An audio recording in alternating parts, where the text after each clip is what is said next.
Now, how can we, as kids or adults as kids now, hold our parents accountable? But how do we deal with the parent deflecting back or trying to play the victim? Like, you're always, I get a bad rep, or you're always beating me up, or you need to seek therapy.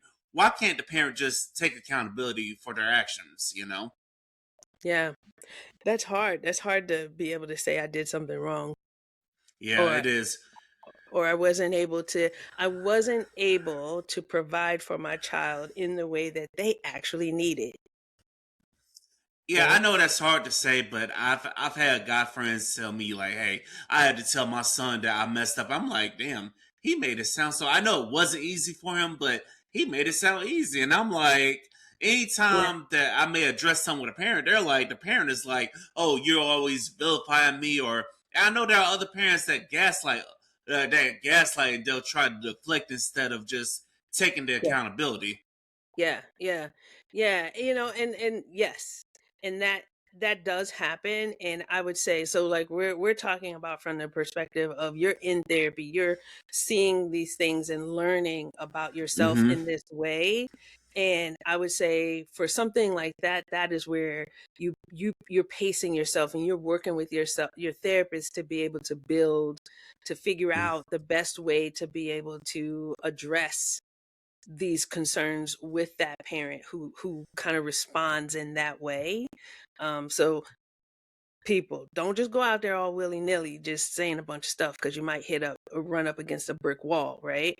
However, Mm-hmm. there's ways to be able to kind of prepare yourself. You know what you know about that parent and how they tend to respond to you, and it may be that you kind of come in at it sideways if you're not in therapy, right? But you try to come in at it sideways, I'm wondering if you could just tell me, like, what was it like for you back then when I was like, I don't know, 8?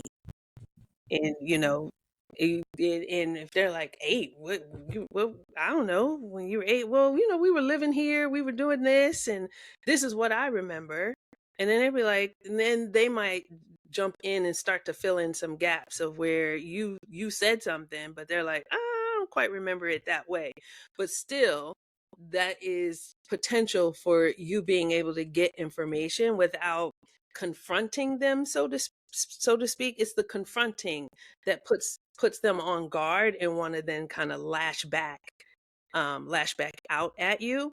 So it's kind of like coming in sideways. I'm just trying to have a conversation. And if that's the case, and if you come in sideways and they're like, I'm not talking to you, or it turns into something else, I would say, in that immediately. There's no need to try to go in and try to have this conversation because they're not open and they're not ready for it.